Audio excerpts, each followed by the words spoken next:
Welcome back to Movies TV Mad and Tuesday's edition of the DCU Daily. How do you make a successful, great Superman movie? Number one, the last thing you want, the last person you want making a Superman movie is someone who doesn't understand Superman. Two, the last thing you want is someone making a Superman film who doesn't like Superman. Big problem. In an interview, Dick Donner said an absolute factual statement. You can't think you're smarter than the material. You've got to get inside of the material. Absolutely fucking spot on. Now, I love every Superman adaptation, warts and all and flaws and all. I'm not here to shit on anybody's, Superman comic, TV show, radio show, TV show. That's not what I'm here to do. But I think modern day creatives do think they're smarter than the Superman material and don't get inside the Superman material. For example, I love Man of Steel, but that film absolutely thinks it's smarter than the material. That's not a criticism, I'm just saying. And they change certain elements, factors of the character. Now again, I think it was important at that time to make a contemporary Superman movie. And despite Warner Brothers wanting to make more money on it and it dividing audiences, as did BVS, I think it's a really great contemporary take at the character. Smallville is a really great contemporary take at the character, but Superman 78 really is the only adaptation that doesn't think it's smarter than the material and gets inside of the material. So we've spoken many times what I would do with Superman, but I believe a Superman story in terms of live action adaptations, TV or film, in the modern era cannot work in the modern age. It can't be set in the 21st century. We've seen from all these TV spots, Gunn is mentioning that Superman doesn't read social media, he doesn't take selfies. None of this makes Superman more relatable or more interesting, and I believe that Gunn believes that it does. Making Superman angry, whiny, and stubborn doesn't make him more relatable.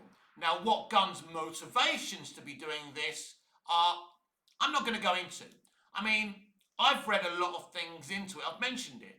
I don't think the guy particularly likes Superman. I don't think he particularly likes straight white males. And I think the reason he's making Superman whiny and angry and toxic is to take a shot at the Trump administration and right-wingers and blah, blah, blah, blah, blah. So I don't believe his intentions with Superman are honourable. And that's a problem. Because what Superman really needed this time was a paint-by-numbers movie. That's what it needed. It didn't need any controversy. It just needed to be a simple movie. Superman saves people.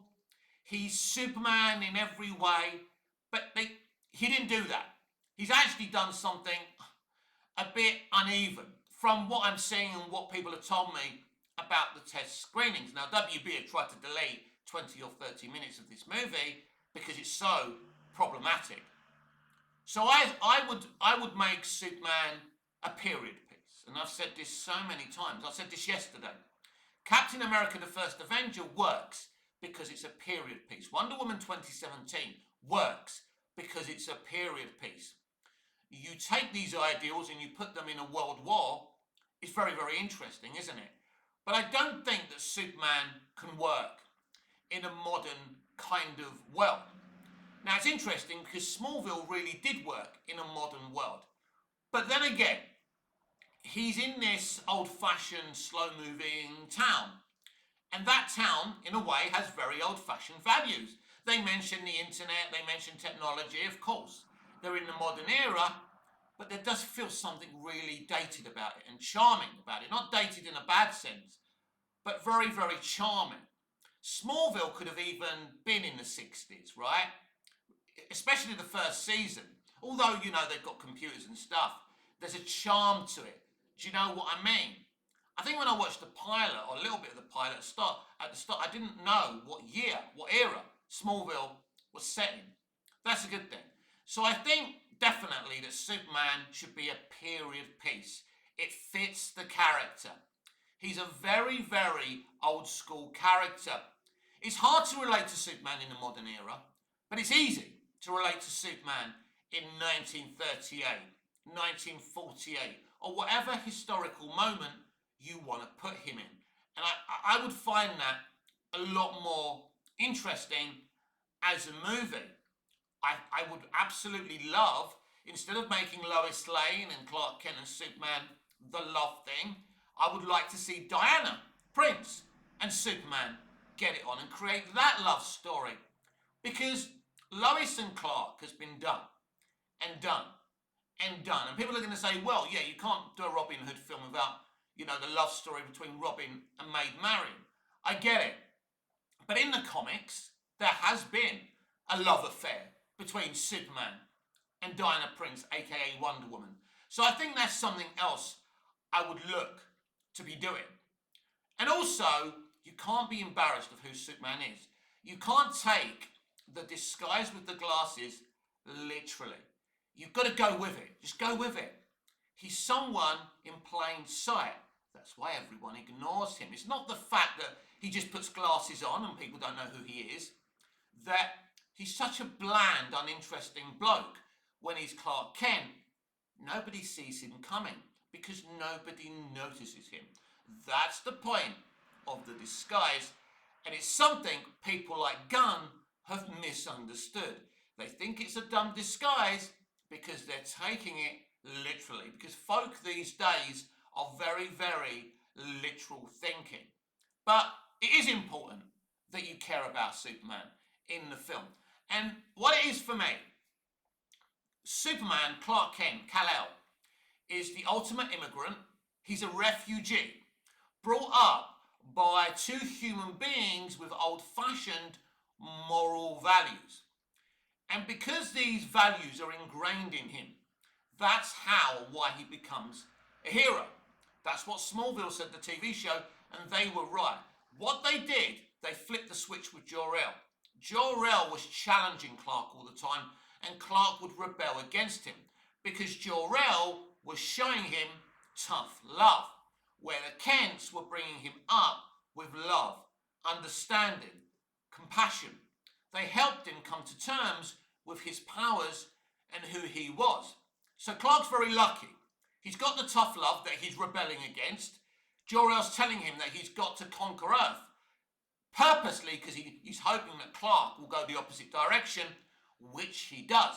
And Smallville's very interesting anyway, because you've got the opposite side of the coin with Lex and Lionel, and it's beautifully done. So that is a brilliant adaptation. And so you've got to stick with the basics. You've got to get inside the material. You can't think you're smarter than the material.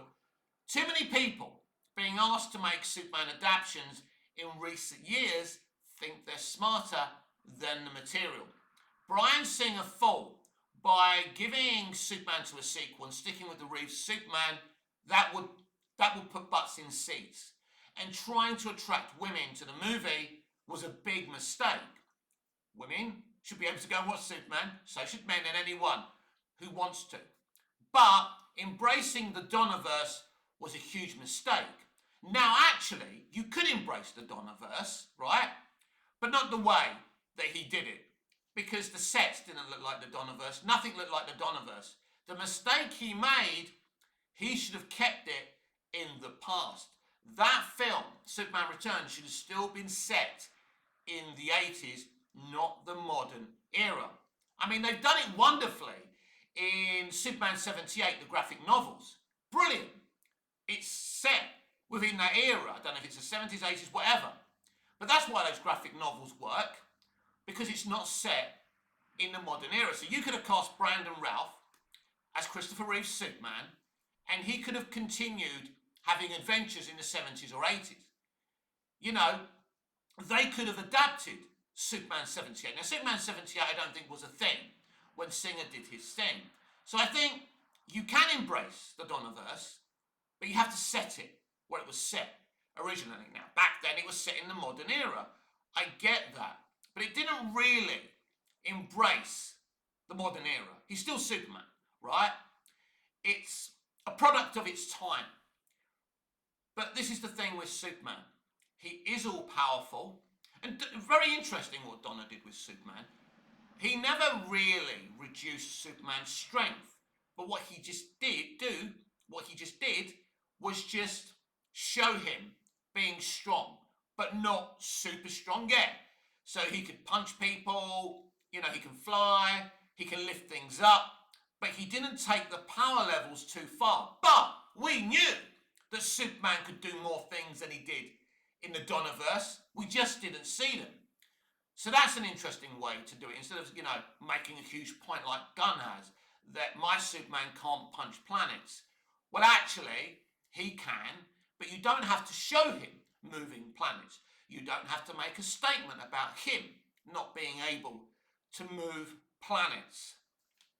So what Donner did was right for the time. But I think and in terms of villains, choosing Lex Luthor, again, was a huge mistake by Gunn. Because it's not 1978 anymore.